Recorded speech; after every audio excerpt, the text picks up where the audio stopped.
বল এখানে ক্যামেরায় বল, আর কোনোদিনও করবো না। বল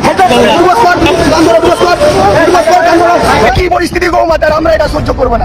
ভারতে আর গরু কোরবানি করা যাবে না, নতুন সরকারের কড়া নির্দেশ, গরু কোরবানি নিষিদ্ধ। দর্শক শ্রোতা, আবারও প্রমাণ হলো আইন সবার জন্য সমান। দর্শক শ্রোতা, আজকে ভিডিও কিন্তু খুবই ইম্পর্টেন্ট ভিডিও এবং এই দিকে বর্তমান প্রধানমন্ত্রী তারেক রহমানকে নিয়ে যে তথ্য পাওয়া গেল দর্শক, আজকে ভিডিওটি কিন্তু আসলেই অনেক গুরুত্বপূর্ণ। তো কথা না বেরিয়ে চলুন আমরা ভিডিও মূল আলোচনা চলে যাই। ভিডিও মূল আলোচনা চলে যাওয়ার আগে আপনার কাছে আমার ছোটো করে একটু আপনি প্রত্যেক মুহূর্তের আপডেট পেতে অবশ্যই চ্যানেল সাবস্ক্রাইব করে দেবেন এবং পাশে থাকা বেল আইকনটি ক্লিক করে দেবেন, তাহলে প্রত্যেক মুহূর্তের আপডেটগুলো সবার আগে পৌঁছবে আপনার কাছে। তো দর্শক কথা না বেরিয়ে চলুন আসলে ঘটনাটা কি হয়েছে সেটা আমরা বিস্তারিত দেখে আসি।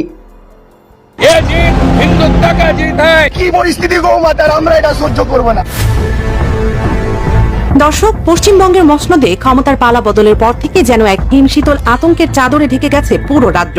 গেরুয়া শিবিরের এই নতুন জামানায় প্রতিদিন সূর্য ওঠে নতুন কোনো ফতোয়া আর নিষেধাজ্ঞার আতঙ্ক নিয়ে। কিন্তু এবার শুভেন্দু অধিকারীর নেতৃত্বাধীন বিজেপি সরকার এমন এক ভয়ঙ্কর এবং সুপরিকল্পিত ব্লুপ্রিন্ট বা নীল নকশা বাস্তবায়ন করতে চলেছে, যা শুধু একটি নির্দিষ্ট সম্প্রদায়ের ধর্মীয় স্বাধীনতায় কেড়ে নিচ্ছে না, বরং পুরো রাজ্যের গ্রামীণ অর্থনীতিকে এক খাদের কিনারায় দাঁড় করিয়ে দিয়েছে। পবিত্র ঈদুল আজহা বা কুরবানির ঈদ যখন একেবারে দোরগোড়ায়, ঠিক তখনই আইন আর ফিটনেস সার্টিফিকেটের দোহাই দিয়ে পশ্চিমবঙ্গে কার্যত পশু কোরবানি সম্পূর্ণ নিষিদ্ধ করে দেওয়া হয়েছে। না চলে যা, যেদিক দিয়ে এসেছিস ওই রাস্তা দিয়ে পালিয়ে যা। দেশ নিউজ 24 এর আজকের এই এক্সক্লুসিভ এবং ইনভেস্টিগেটিভ প্রতিবেদনে আমরা উন্মোচন করব আইনের মোড়কে কিভাবে এমন এক অদ্ভুত, হাস্যকর অথচ ভয়ঙ্কর ফাঁদ পাতা হয়েছে, যা শুনলে যে কোনো সুস্থ মস্তিষ্কের মানুষ শিউরে উঠবেন। সম্প্রতি রাজ্য সরকারের জারি করা নির্দেশিকায় এবং পুরনো আইনের নতুন সংশোধনীতে অত্যন্ত স্পষ্টভাবে জানিয়ে দেওয়া হয়েছে যে কোরবানির জন্য কোনো সুস্থ, সবল এবং ত্রুটিমুক্ত গরু, ছাগল বা মহিষ জবাই করা যাবে না। প্রশাসন সাফ জানিয়ে দিয়েছে, পশু কোরবানি করতে হলে সেই পশুকে হতে হবে বৃদ্ধ, অসুস্থ, বিকলাঙ্গ অথবা প্রজননের অক্ষম এবং এর জন্য সরকারি পশু চিকিৎসক এবং স্থানীয় প্রশাসনের কাছ থেকে ফিটনেস সার্টিফিকেট বা অনুমতি জোগাড় করতে হবে। বিশ্লেষকরা বলছেন, এই একটি মাত্র আইনি প্যাচেই লুকিয়ে আছে হিন্দুত্ববাদী রাজনীতির সবচেয়ে বড় এবং বিষাক্ত মাস্টার স্ট্রোক। ইসলামী শরীয়ত এবং কোরবানির বিধান সম্পর্কে যাদের সামান্যতম ধারণাও আছে, তারা খুব ভালো করেই জানেন যে কোরবানির পশু হতে হয় সম্পূর্ণ নিখুঁত, সুস্থ এবং সবল। কোনো অন্ধ, খোড়া, রোগাক্রান্ত বা বিকলাঙ্গ পশু দিয়ে ইসলাম ধর্মে কোরবানি দেয়া সম্পূর্ণ অবৈধ।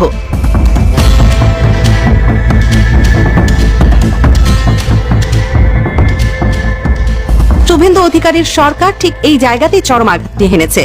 তারা সরাসরি কোরবানি নিষিদ্ধ শব্দটি উচ্চারণ না করে আইনের এমন এক গোলকধাঁধা তৈরি করেছে, যাতে কোনো মুসলিম চাইলেও তার ধর্মীয় বিধান অনুযায়ী একটি সুস্থ পশু কোরবানি দিতে না পারেন। আর যদি কেউ নিজের ধর্মীয় বিশ্বাস অনুযায়ী এই স্বৈরতান্ত্রিক নিয়ম ভাঙার সাহস দেখান, তবে তার জন্য অপেক্ষা করছে চরম পরিণতি। সরকার ঘোষণা করেছে, এই নিয়ম অমান্য করলে সোজা 6 মাসের কারাদণ্ড এবং একটি মোটা অঙ্কের জরিমানা গুনতে হবে। শুধু তাই নয়, এই আইনের অজুহাতে এবার সাধারণ মানুষের বাড়িতে বাড়িতে পুলিশি হানা দেওয়ার এক ভয়ঙ্কর ব্লুপ্রিন্টও তৈরি করা হয়েছে। অর্থাৎ ঈদের দিনগুলোতে উৎসবের আনন্দের বদলে প্রতিটি মুসলিম মহল্লায় পুলিশের সাইরেন, বুলেটের শব্দ আর ওয়ারেন্ট ছাড়া গ্রেফতারের দম বন্ধ করা থ্রিলার মঞ্চস্থ হতে যাচ্ছে। কোনো রকম হত্যা করা যাবে না, আজকে এরকম হুঁশিয়ারি দিচ্ছি। শুভেন্দু সরকারের এই চরম অমানবিক ও উদ্দেশ্য প্রণোদিত সিদ্ধান্তের পর পুরো পশ্চিমবঙ্গ জুড়ে তীব্র সমালোচনার ঝড় উঠেছে। ক্ষোভে ফেটে পড়েছেন রাজ্যের সংখ্যালঘু মুসলিমরা। রাজ্যের বেশ কয়েকজন প্রভাবশালী মুসলিম জনপ্রতিনিধি, যেমন সংসদ হুমায়ুন কবির এবং বিধায়ক নওশাদ সিদ্দিকী, এই ঘৃণ্য নির্দেশিকার তীব্র প্রতিবাদ জানিয়েছেন। তারা বিধানসভা থেকে শুরু করে রাজপথ পর্যন্ত এই আইনের বিরুদ্ধে গলা ফাটিয়েছেন, কিন্তু তাতে নবান্নের শীর্ষ মহলের টনক বিন্দু মাত্র নড়েনি। তারা একগুয়ে ভাবে তাদের সিদ্ধান্তে অটল। কিন্তু রাজনীতির এই দাবার বোর্ডে গল্পের সবচেয়ে বড় এবং রোমহর্ষক টুইস্টটি লুকিয়ে আছে ঠিক অন্য জায়গায়। নরেন্দ্র মোদীর আশীর্বাদী পুষ্ট শুভেন্দু অধিকারীর দল বিজেপি ভেবেছিল, মুসলিমদের কোরবানি বন্ধ করে দিয়ে তারা হয়তো হিন্দুত্ববাদী ভোট ব্যাংককে চিরতরে সন্তুষ্ট করে ফেলবে। কিন্তু ধর্মের নেশায় বুঁদ হয়ে থাকা এই নীতি নির্ধারকরা ভুলে গিয়েছিলেন অর্থনীতির সেই অমোঘ এবং নির্মম সমীকরণটি। আজ শুধু মুসলিমরাই নন, শুভেন্দুর এই হঠকারী সিদ্ধান্তের বিরুদ্ধে চরম ক্ষোভে ফুঁসছেন খোদ হিন্দু সম্প্রদায়ের মানুষজন। হ্যাঁ দর্শক, শুনতে অবিশ্বাস্য মনে হলো এটাই এখন পশ্চিমবঙ্গের সবচেয়ে বড় বাস্তবতা। কোরবানির সুস্থ পশু জবাই নিষিদ্ধ করার এই সিদ্ধান্তের ফলে সবচেয়ে বড় আর্থিক বিপর্যয়ের মুখে পড়েছেন রাজ্যের লাখ লাখ হিন্দু ব্যবসায়ী, খামারি এবং কৃষক। গ্রামীণ বাংলার অর্থনীতির চাকা ঘুরে এই গবাদি পশু পালনের উপর নির্ভর করে। সারা বছর ধরে একজন দরিদ্র কৃষক বা খামারি তার গরু, ছাগল বা মহিষটিকে নিজেদের সন্তানের মতো লালন পালন করেন, কেবল একটি মাত্র আশায় ঈদুল আজহার সময় কোরবানির হাটে বিক্রি করে কিছু লাভের মুখ দেখবেন। এই কোরবানির মৌসুমটি হলো পুরো বছরের গবাদি পশু বিক্রির সবচেয়ে বড় এবং প্রধান বাজার। কিন্তু নতুন আইনের জাঁতা কলে পড়ে আজ সেই বাজার সম্পূর্ণ ধ্বংসের মুখে। সুস্থ পশু কোরবানি করা যাবে না। সরকারের এই ঘোষণার পর কোরবানির হাটে পশু কেনা বেচা আক্ষরিক অর্থেই শূন্যের কোঠায় নেমে এসেছে। লাখ লাখ হিন্দু কৃষক আজ দিশেহারা। তারা বুঝতে পারছেন না সারা বছর ধরে যে লাখ লাখ টাকা তারা গবাদি পশুর পেছনে বিনিয়োগ করেছেন, ব্যাংক বা মহাজনের কাছ থেকে যে চড়া সুদে ঋণ নিয়েছেন তা এখন কিভাবে শোধ করবেন। বিক্রি না হলে এই পশুগুলোকে তারা খাওয়াবেনই বা কি। এই চরম অর্থনৈতিক বিপর্যয়ের সামনে দাঁড়িয়ে হিন্দু খামারিরা আজ খোলাখুলি ভাবে বলছেন যে শুভেন্দু অধিকারী এবং মোদী সরকারের এই চরম অবাস্তব সিদ্ধান্ত তাদের পথে বসিয়ে দিয়েছে। ভোটের রাজনীতি করতে গিয়ে সরকার আজ তাদের রুটি রুজির উপর সরাসরি কুঠারাঘাত করছে। পরিস্থিতি এতটাই নিয়ন্ত্রণের বাইরে চলে যাচ্ছে যে খামারিদের বিভিন্ন সংগঠন এবং হিন্দু ব্যবসায়ীরা এবার সরাসরি শুভেন্দু সরকারের বিরুদ্ধে রাস্তায় নেমে বিশাল প্রতিবাদ এবং ঘেরাও কর্মসূচি ঘোষণা দিতে যাচ্ছে। কাজ নেই তো খই ভাজ। আমার মনে হয় ভারত সরকার ওই চিঠিটা ডাস্টবিনে ফেলে দিয়েছে। হিন্দুত্বের দোহাই দিয়ে সরকার মুসলিমদের কোণঠাসা করতে চেয়েছিল, আজ সেই হিন্দুত্ববাদী বুমেরাং হয়ে সরকারের দিকে ধেয়ে আসছে। কিন্তু স্বৈরাচার কখনো একদিনে থামে না, তার আগ্রাসন চলতেই থাকে। শুভেন্দু অধিকারী ক্ষমতায় আসতে না আসতেই শুধু যে কোরবানির উপর খড়গ নেমেছে তা নয়, দৈনন্দিন ধর্মীয় আচার পালনের উপরও শুরু হয়েছে এক অলিখিত এবং অঘোষিত সেন্সরশিপ। গতকাল শুক্রবার জুমার নামাজের দিন কলকাতার অন্যতম প্রধান এলাকা রাজা বাজারের যে দৃশ্য দেখা গেল তা ভারতের ধর্মনিরপেক্ষ সংবিধানের মুখে এক বিষাদ চপটাঘাত। বছরের পর বছর ধরে রাজাবাজারের মতো ঘনবসতিপূর্ণ এলাকায় মসজিদের জায়গা সংকুলান না হয় সাধারণ মানুষ বাধ্য হয়ে মসজিদের বাইরে রাস্তায় ফুটপাতে জুমার নামাজ।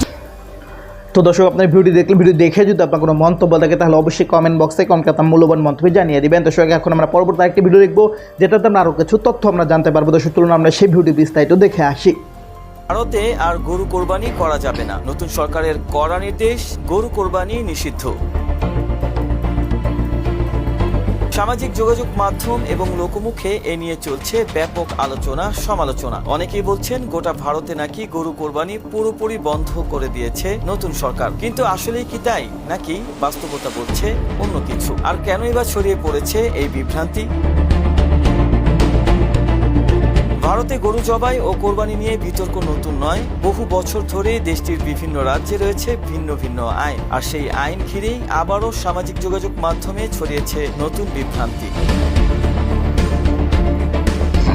সম্প্রতি পশ্চিমবঙ্গ সরকার ঈদুল আজহা উপলক্ষে একটি প্রজ্ঞাপন জারি করে। সেখানে বলা হয়, রাস্তা, খোলা জায়গা কিংবা জনসমাগমপূর্ণ এলাকায় প্রকাশ্যে পশু জবাই করা যাবে না। কোরবানি করতে হবে নির্ধারিত স্থানে এবং স্বাস্থ্যবিধি মেনে। নিয়ম অমান্য করলে হতে পারে জেল জরিমানা। তবে এই নির্দেশনাকেই অনেকেই ভিন্নভাবে প্রচার করতে শুরু করেন। সামাজিক যোগাযোগ মাধ্যমে দাবি ওঠে, গোটা ভারতে গরু কোরবানি নিষিদ্ধ কিংবা মুসলমানদের কোরবানি বন্ধ করে দিয়েছে সরকার। কিন্তু বিভিন্ন ফ্যাক্ট চেক সংস্থা এবং ভারতীয় গণমাধ্যম বলছে এমন দাবি পুরোপুরি সঠিক নয়। কারণ ভারতের আইন রাজ্যভিত্তিক। উত্তরপ্রদেশ, গুজরাট ও মধ্যপ্রদেশের মতো কয়েকটি রাজ্যে গরু জবাই কঠোরভাবে নিষিদ্ধ। অন্যদিকে পশ্চিমবঙ্গ, কেরালা এবং কিছু উত্তর পূর্বাঞ্চলীয় রাজ্যে নির্দিষ্ট সময় মেনে পশু জবাইয়ের অনুমতি রয়েছে। তবে বেশিরভাগ এলাকায় ছাগল, ভেড়া কিংবা মহিষ কোরবানিতে কোনো নিষেধাজ্ঞা নেই। ফলে মুসলিম সম্প্রদায়ের বড় একটি অংশ বিকল্প পশু কোরবানি দিয়েই ধর্মীয় আচার পালন করছেন। সবশেষ বলা যায়, গোটা ভারতে গরু কোরবানি নিষিদ্ধ এমন দাবি পুরোপুরি সত্য নয়। বাস্তবে এক এক রাজ্যে এক এক ধরনের আইন কার্যকর রয়েছে, আর সেই তথ্য না জেনেই সামাজিক যোগাযোগ মাধ্যমে ছড়িয়ে পড়েছে বিভ্রান্তি। তাই কোনো তথ্য বিশ্বাস করার আগে। তো দর্শক, আপনারা সম্পূর্ণ ভিডিও দেখলেন না, সম্পূর্ণ ভিডিও দেখে যদি আপনার কোনো মন্তব্য থাকে তাহলে অবশ্যই কমেন্ট বক্সে আপনার মূল্যবান মন্তব্য জানিয়ে দিবেন। দর্শক, কথা বলতে আমরা ভিডিও শেষ করে চলে এসেছি। ভিডিও শেষ করার আগে আপনার কাছে অনুরোধ করছি, আপনার প্রত্যেক মুহূর্তের আপডেট পেতে অবশ্যই চ্যানেলটি সাবস্ক্রাইব করে দেবেন এবং পাশে থাকা বেল আইকনটি ক্লিক করে দেবেন। তাহলে প্রত্যেক মুহূর্তের আপডেটগুলো সবার আগে পৌঁছবে আপনার কাছে। তো সব নিঃশেষ ভালো থাকবেন, সুস্থ থাকবেন। আল্লাহ হাফেজ।